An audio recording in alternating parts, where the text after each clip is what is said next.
নমস্কার, Surajit academy YouTube চ্যানেলে আপনাকে স্বাগত জানাই। এই মুহূর্তে ভোটার কার্ড ভেরিফিকেশন নিয়ে সারা দেশ উত্তাল। ভোটার কার্ড ভেরিফিকেশনের জল সুপ্রিম কোর্ট পর্যন্ত গড়িয়েছে। ভোটার কার্ড ভেরিফিকেশন সংক্রান্ত বেশ কয়েকটি ভিডিও আমি আমার চ্যানেলে করেছি এবং এই মুহূর্তে আজকের ডেটে দাঁড়িয়ে সব থেকে লেটেস্ট ইনফরমেশন গুলো আপনাদেরকে দিয়ে যাব এই প্রতিবেদনের মাধ্যমে। আপনাদেরকে সমস্ত বিষয় ক্লিয়ার করব। আমার আগের যে প্রতিবেদনগুলো আমি করেছিলাম সেখানে আপনারা অনেকে বিভিন্ন ধরনের জিজ্ঞাসা আমাকে করেছেন, আপনাদের মধ্যে অনেক প্রশ্ন চিহ্ন রয়েছে।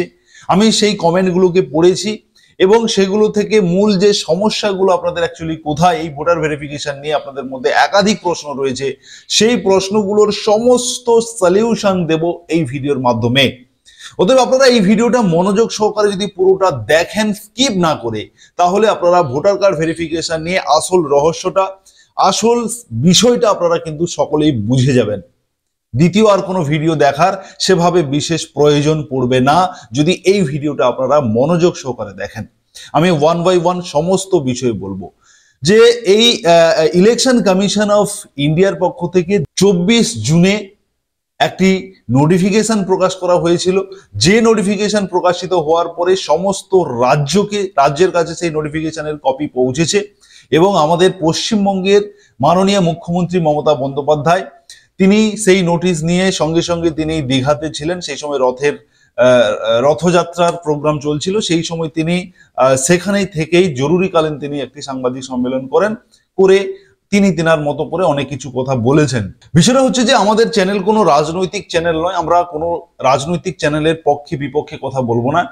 আমরা যেটা বলতে চাইবো সেটা হচ্ছে একদম অরিজিনাল ফ্যাক্ট কি হতে চলেছে, এই ভোটার কার্ড ভেরিফিকেশন করার উদ্দেশ্য কি, কেন ভোটার কার্ড ভেরিফিকেশন হচ্ছে, কোন জায়গাতে ভোটার কার্ড ভেরিফিকেশনের ফলে কোন জায়গাগুলোতে সাধারণ মানুষরা সমস্যায় পড়বেন এবং তার সলিউশন কি রয়েছে, নির্বাচন কমিশনের পক্ষ থেকে যে গাইডলাইন দেওয়া হয়েছে, যে প্রমাণ নথিগুলো দেওয়ার কথা বলা হয়েছে, সেগুলো আপনাদের কি সত্যি কালেক্ট করা খুব সমস্যাজনক হবে। এবং এই ভোটার কার্ড ভেরিফিকেশন নিয়ে বিরোধী দল, অতএব বিরোধী দল এই মুহূর্তে বিহারে চলছে, বিহারের বিরোধী দল তারা সুপ্রিম কোর্টের দ্বারস্থ হয়েছে এবং আমাদের পশ্চিমবঙ্গ থেকে তৃণমূলের পক্ষ থেকে সাংসদ মহুয়া মৈত্রী তিনিও সুপ্রিম কোর্টের দ্বারস্থ হয়েছেন এবং সুপ্রিম কোর্টে এই নিয়ে আলোচনা হয় এবং বিচারপতি বেশ কয়েকটি গুরুত্বপূর্ণ কথা বলেন। সেখানে আধার কার্ড, ভোটার কার্ড এবং রেশন কার্ডকে বিশেষভাবে গুরুত্ব দেওয়া যেতে পারে কিনা সেই নিয়েও কথা হয়েছে। সমস্ত কিছু আলোচনা করব এই ভিডিওর মাধ্যমে। প্রথমত আপনাদেরকে জেনে নিতে হবে যে এই এসআইআর বা স্পেশাল ইন্টেনসিভ রিভিশন বিষয়টা কি। বিষয়টা হলো যে ভারতীয় সংবিধান অনুযায়ী ভারতের যারা স্বচ্ছ নাগরিক, যারা ভারতীয়, প্রকৃত ভারতীয় নাগরিক, সেই ভারতীয় নাগরিকদেরকে আইডেন্টিফাই করা এবং তাদেরকে এই ভোট দানের জন্য তাদেরকে যোগ্য বলে বিবেচিত করা। অতএব আপনারা বিভিন্ন সোশ্যাল মিডিয়া, শুধু নয় বিভিন্ন নিউজে কম বেশি আপনারা প্রত্যেকেই জানেন, শুধু পশ্চিমবঙ্গে নয় ভারতের বিভিন্ন রাজ্যে বাংলাদেশের বহু অনুপ্রবেশকারীরা কিন্তু ভারতে ঢুকে, অতএব বিভিন্ন রাজ্যে প্রবেশ করে তারা ভোটার কার্ড, আধার কার্ড, রেশন কার্ড বানিয়ে নিয়ে তারা একটা নাগরিকত্বের বড়াই করে তারা কিন্তু আমাদের এই ভারতবর্ষের চাল ডাল অক্সিজেন গ্রহণ করছে। আমরা যারা স্বচ্ছ নাগরিক, যারা স্বাচ্ছা নাগরিক, যারা প্রকৃত নাগরিক, আমরা কিন্তু সমস্ত কিছু থেকে বঞ্চিত হচ্ছি, কারণ তাদের শুধুমাত্র একটা ভোটের জন্য তাদেরকে নানান সুযোগ সুবিধা দেওয়া হচ্ছে। নির্বাচন কমিশনের উদ্দেশ্য যোগ্য ভোটারদের নয়, অযোগ্য ভোটারদের, অযোগ্য নাগরিকদের এই দেশ থেকে বের করে দেওয়া, তাদেরকে আইডেন্টিফাই করা, এটাই হচ্ছে মূল উদ্দেশ্য। যদি আপনি ভারতীয় নাগরিক হয়ে থাকেন, ভারতের স্বচ্ছা নাগরিক হয়ে থাকেন, আপনি যে কোনো রাজ্যে বাস করুন না কেন, যে কোনো রাজনৈতিক দল করুন না কেন, তাতে অসুবিধা নয়। রাজনীতি করাটা আপনার ব্যক্তিগত স্বাধীনতা রয়েছে, কিন্তু আপনি অবশ্যই চাইবেন যে ভারতে বিভিন্ন দেশ থেকে, বিশেষ করে বাংলাদেশে থেকে বহু অনুপ্রবেশকারী তারা ভারতের বিভিন্ন রাজ্যে, শুধু পশ্চিমবঙ্গের কথা বলছে না, বিভিন্ন রাজ্যে তারা কিন্তু একটা নাগরিকত্বের বড়াই করে, ভারতের চাল ডাল অক্সিজেন গ্রহণ করে তারা কিন্তু একটা রাজ্যত্ব তৈরি করার চেষ্টা করছে। তাদেরকে এই দেশ থেকে তাদেরকে বের করতে হবে, তাদেরকে আইডেন্টিফাই করতে হবে। এটাই হচ্ছে নির্বাচন কমিশনের বা ভারতীয় ইলেকশন কমিশন তাদের মূল উদ্দেশ্য। কোনো যোগ্য ভোটারকে বাদ দেওয়া এটা কিন্তু তাদের উদ্দেশ্য নয়। এই নিয়ে বিহারে নভেম্বরে, এই 2025-এ নভেম্বরে ভোট রয়েছে। সেই ভোটকে কেন্দ্র করে এই রিভিশন সিস্টেম বা ভোটার কার্ড যে রিভিশন প্রক্রিয়া সেটা কিন্তু শুরু হয়ে গেছে। এই মুহূর্তে খবর যে প্রায় 80% কিন্তু এই রিভিশন প্রক্রিয়া সাকসেসফুল ভাবে কমপ্লিট করা গেছে এবং সমস্ত কিছু ঠিকঠাক হচ্ছে বলে ইলেকশন কমিশনের পক্ষ থেকে জানানো হয়েছে। এখন আমি আপনাদেরকে ইলেকশন কমিশনের যে নোটিফিকেশন ছিল, যেটা মূলত অ্যানেক্সার ডি, যেটা নিয়েই মূলত চর্চা, যেটা নিয়েই মূলত সমস্যা, যে কোন কোন নথি থাকলে আপনি যোগ্য ভোটার হিসেবে, যোগ্য নাগরিক হিসেবে আপনি নিজেকে প্রুভ করতে পারবেন। যে 11টি ডকুমেন্টস এর কথা নির্বাচন কমিশনের পক্ষ থেকে জানানো হয়েছে, সেই 11টি ডকুমেন্টস কি? যে কোনো একটি, সবগুলো 11টি সবগুলো থাকবে না আপনার, তাদের মধ্যে একটা দুটো তো আপনার থাকবে। যদি নাও থাকে সেই 11টি ডকুমেন্টস এর মধ্যে, তাহলেও আপনি প্রমাণ করতে পারবেন যে আপনি ভারতের প্রকৃত নাগরিক, ভারতের প্রকৃত ভোটার। তারও বেশ কিছু গাইডলাইন রয়েছে, সবটা বলে দেবো। প্রথমে আপনাদেরকে সেই নোটিফিকেশন অ্যানেক্সার ডি দেখাই, কি বলা হয়েছে, কোন নথি চাওয়া হচ্ছে, কোন 11টি নথিতে গুরুত্ব দেওয়া হয়েছে, আপনারা দেখুন। অন স্ক্রিন আপনাদেরকে দেখাচ্ছি যে অ্যানেক্সার ডি, যেটার কথা আমি বলছিলাম এবং যেটা নিয়েই মূলত এত বিতর্ক, যেটা নিয়ে সেটার আপনাদেরকে এই অ্যানেক্সার ডির পুরো কপিটাই আপনাদেরকে আমি স্ক্রিনে লাগিয়ে দিচ্ছি, আপনারা নিজেরা পড়ে নেবেন এবং যে বিষয়গুলি সম্পর্কে আপনাদেরকে জানানোর সেইটুকুই জানাবো, নাহলে পুরোটা পড়ে বোঝাতে গেলে অনেকটা সময় আপনাদের চলে যাবে। যেখানে দেখুন, এখানে এই যে অ্যানেক্সার ডির যে ডিক্লারেশন আপনাকে দিতে হবে, তার মধ্যে 1 নম্বরে দেখুন, যাদের জন্ম 1/7/1987 সালের আগে, তাদেরকে বলা হচ্ছে যে নিচের তালিকা থেকে জন্ম তারিখ এবং জন্মস্থানের নির্ধারণ করে নিজের জন্য যে কোনো নথি সরবরাহ করুন। নিচের বলতে এই লিস্টটা আমি আপনাদেরকে একটু পরে দেখাবো। এবং 2 নম্বরে যাদের 1/7/1987 থেকে 2/12/2004 সালের মধ্যে জন্ম। অতএব এই যে অ্যানেক্সার ডির কথা বলছি, এটা কিন্তু বিহারের জন্য। পশ্চিমবঙ্গে যখন শুরু হবে তখন এই যে ডেটটা, এই 2004-এর জায়গায় ডেট পরিবর্তন হতে পারে, তার জন্য আপনারা খেয়াল রাখবেন এই ডেটটা পরিবর্তন হতে পারে। এবং 3 নম্বরে যাদের জন্ম 2/12/2004 সালের পরে যাদের জন্ম, তাদের তো অবভিয়াসলি জন্ম সার্টিফিকেট, জন্মস্থানের শংসাপত্র এগুলো তো অবশ্যই থাকবে। এগুলো নিয়ে, এটা নিয়ে অসুবিধা নয়। মূলত যেটা সমস্যা সেটা হচ্ছে যে 1/7/1987 সালের আগে যাদের জন্ম, তারাই জন্ম সার্টিফিকেট কোথায় পাবেন, এমনটা আপনারা কিন্তু মন্তব্য করছেন। এখানে আপনাদেরকে বলে রাখি, পশ্চিমবঙ্গে যখন শুরু হবে তখন 2002 সালের ভোটার লিস্টকে গুরুত্ব দেওয়া হবে। যাদের 1987-র আগে জন্ম হয়েছে তাদের মধ্যে ম্যাক্সিমাম জনের 2002 সালের ভোটার তালিকায় নাম থাকবে এবং 2002 সালের ভোটার তালিকায় নাম থাকলে আর আপনার কোনো ডকুমেন্টস লাগছে না এক্সট্রা করে। 1987-র পরে যাদের জন্ম হয়েছে তাদের 2002 সালের, পশ্চিমবঙ্গের ক্ষেত্রে 2002 সালের ভোটার লিস্টে নাম নাও থাকতে পারে, তাহলে সেক্ষেত্রে তাদের মা বাবাদের নাম থাকবে 2002 সালের ভোটার লিস্টে। অতএব সব মিলিয়ে বিষয়টা কিন্তু অত্যন্ত সহজ একটা প্রসেস, কোনো অসুবিধা হবে না। আপনি যদি স্বচ্ছ হয়ে থাকেন তাহলে কিন্তু আপনার কোনো সমস্যা নেই। এবারে আমি আপনাদেরকে বলবো যে 11টি নথির কথা নির্বাচন কমিশনের থেকে বলা হচ্ছে।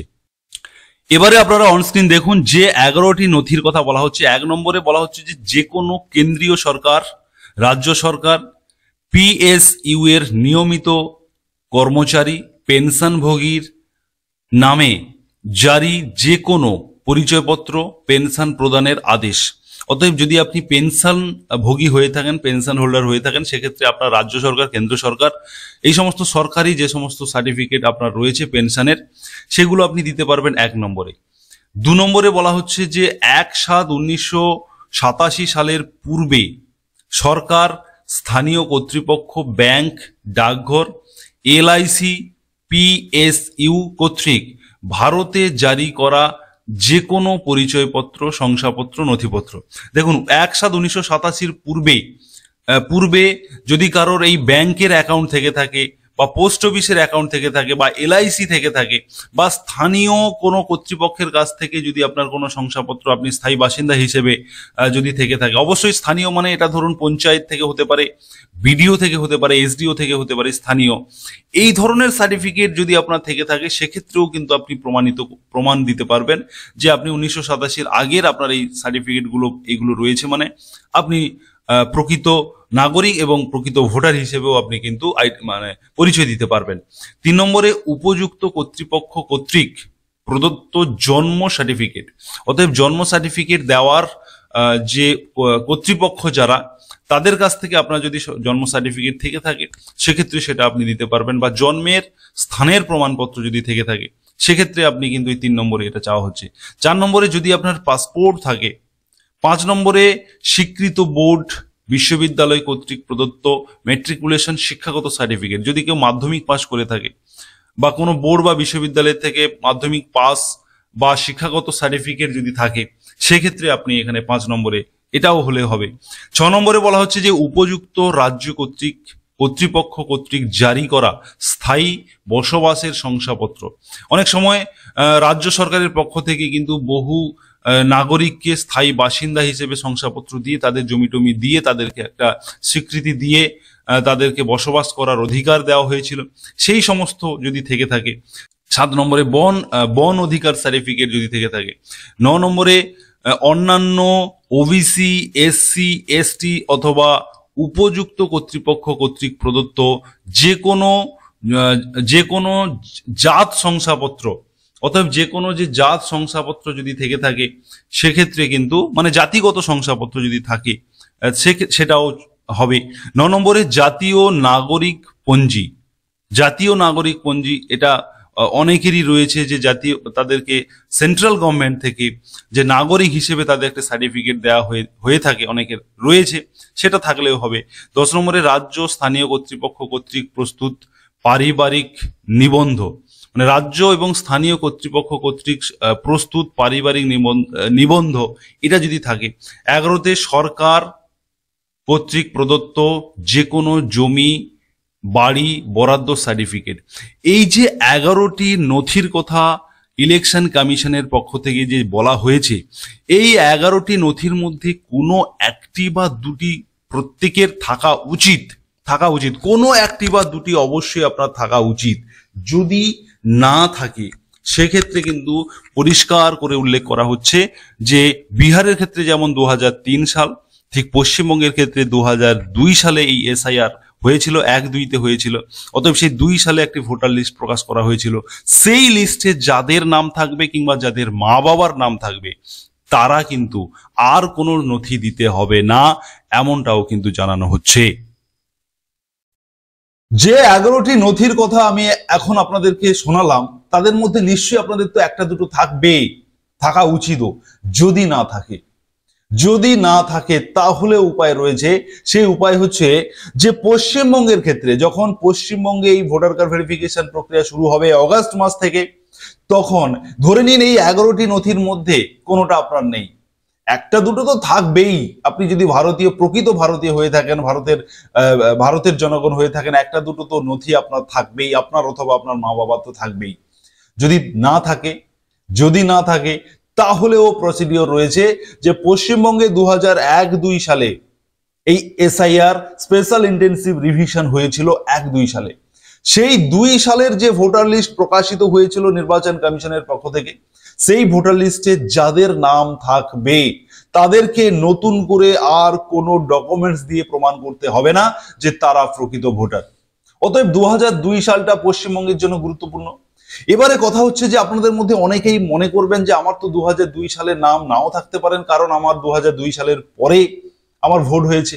সেক্ষেত্রেও নির্বাচন কমিশনের পক্ষ থেকে পরিষ্কার জানানো হয়েছে যে 2002 সালের পশ্চিমবঙ্গের ক্ষেত্রে আমি বলছি, 2003 সালের যে নিয়ম বিহারের, সেই নিয়মটা প্রায় থাকবে পশ্চিমবঙ্গে। শুধু 2003 সালকে বিহারে প্রায়োরিটি দেওয়া হচ্ছে বা 2003 সালের ভোটার লিস্টটাকে গুরুত্ব দেওয়া হচ্ছে, পশ্চিমবঙ্গের ক্ষেত্রে 2002 সালকে গুরুত্ব দেওয়া হবে।